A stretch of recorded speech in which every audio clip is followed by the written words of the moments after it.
First step, identify your roles.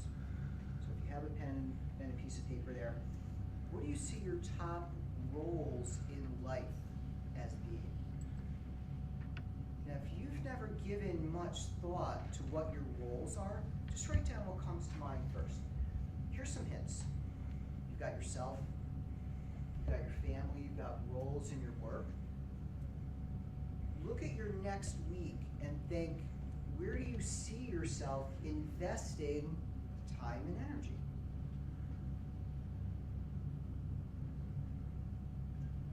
Just take a minute and write those down.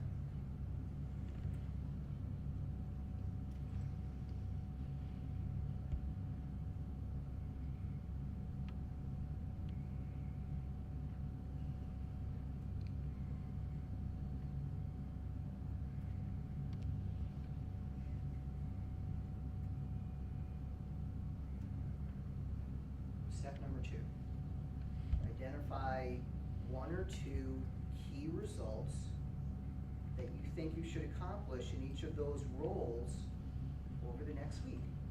Now this is also known as what? What would these be known as? Key results you like? Yes, you bet!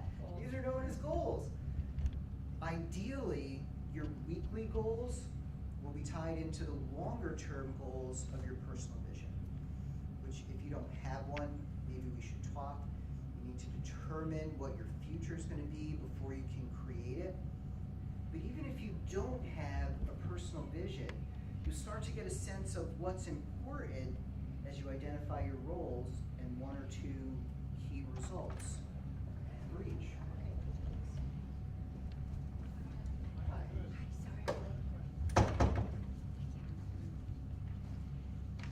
So just to catch you up, working on a method to apply work-life balance in your life. I want you to identify your top roles, where you see yourself investing time and energy over the next week, and 1 or 2 key results in each of those roles. And then put up as much as you want. Except for that.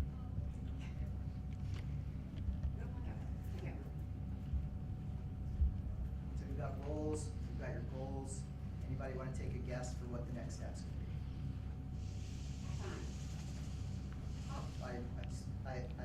I like actions. You're closest. You're going to schedule them.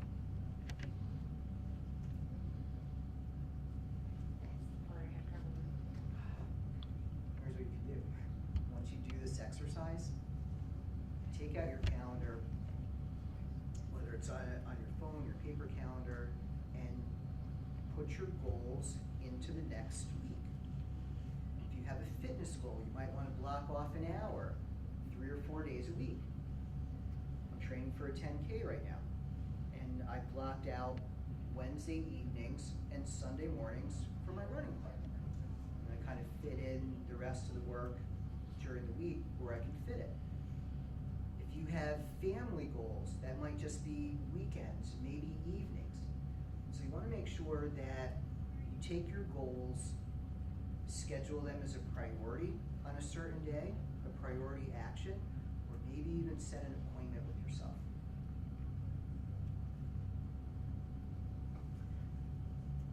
I have a client I've been working with on time management issues, and we put strategies in place to help him deal with distractions. How do you deal with distractions?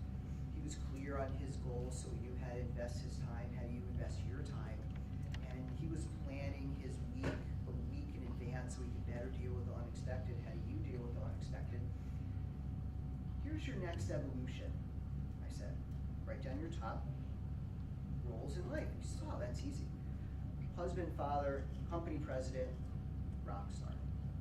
He's been in a band for 20 years, he said. Great. Now what I want you to do, write down your top goals for each role for the next week. You just rocked my world, he said. I guess that's how rock stars talk or something.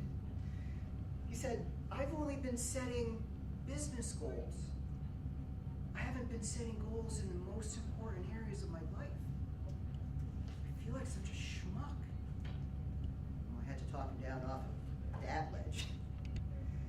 And for for those of you who might be on this ledge also, let your past go. You've got some new ideas now for how to create the future that you want. Can you just begin to see how this level of planning will increase the level of work-life balance that you're getting? Oh, there's my guy. Identify your roles. What are your goals? Schedule them. This is effective self-management. This is how you create work-life balance. This is how you organize your life. Organization's a concept that we all know exists. You can organize your closets, you can organize your refrigerator, you can organize just about any room in your house. Like, just need some help. Because you can't organize clutter. Here I'm talking about clutter in your mind. And if you follow what I'm going to share with you next, this can have the most profound impact on your business than anything else that you do. Because we're going to talk about organizing your business. And it's my experience that most business owners spend their time looking externally for new clients. We're spending some time internally developing systems and processes and skills and knowledge and attitudes and habits. This is the stuff that could have the greatest payoff down the road, both financially and emotionally for you. To unclutter your business, you need to organize around accountabilities, responsibilities, and outcomes. To do that, you need an organizational chart. Let me just ask you, how many of you guys here are business owners or business leaders? Okay. So how many of you have an organizational chart? And then I just wanted to get, so what do you guys do, if I could ask? I'm a generator technician, but soon to be a business owner. Okay. I work with Business Improvement District, so a merchants association. Okay.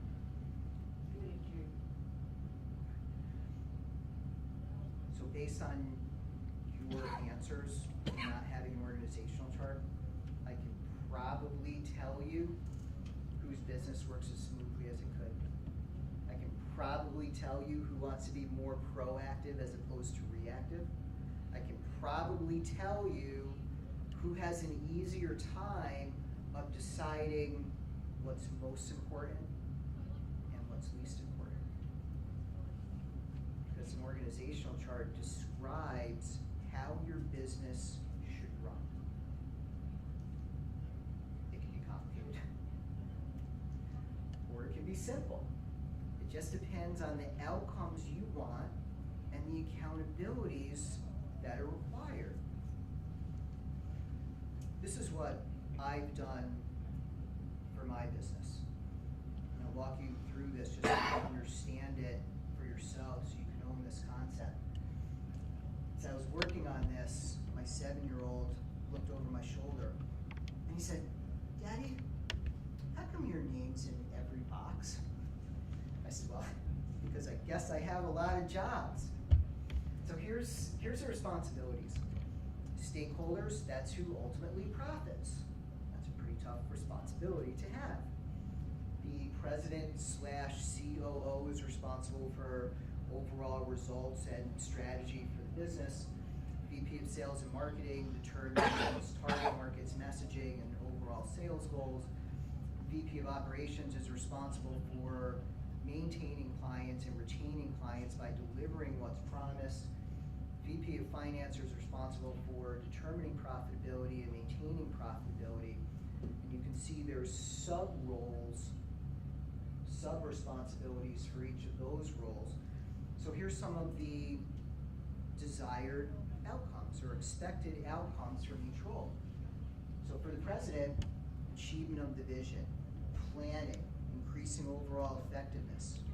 The VP of Sales and Marketing reports to the president. Responsibilities here: determination and achievement of sales and marketing goals, innovating new ways of providing clients with what they want. Sales manager reports to the VP of Sales, and these are pretty interesting meetings in my organization, by the way, because it's just me. But lead follow-up and conversion, creating return on investment, prospect follow-up. I have this level of detail for each of these roles. Can you just begin to see how creating this level of detail for yourself will give you better control over your business?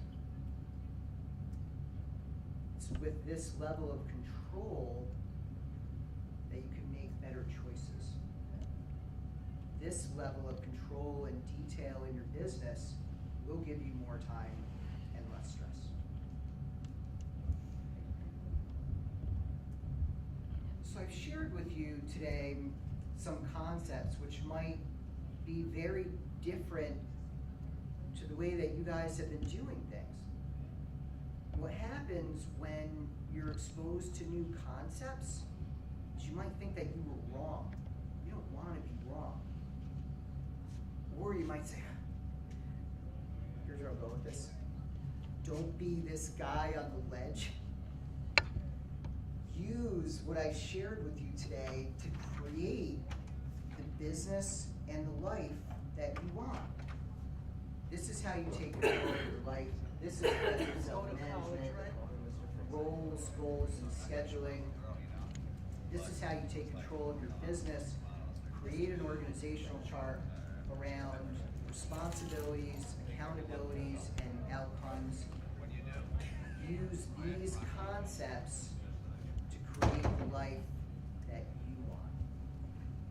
So please take a minute and fill out your evaluation forms. And my contact information is here.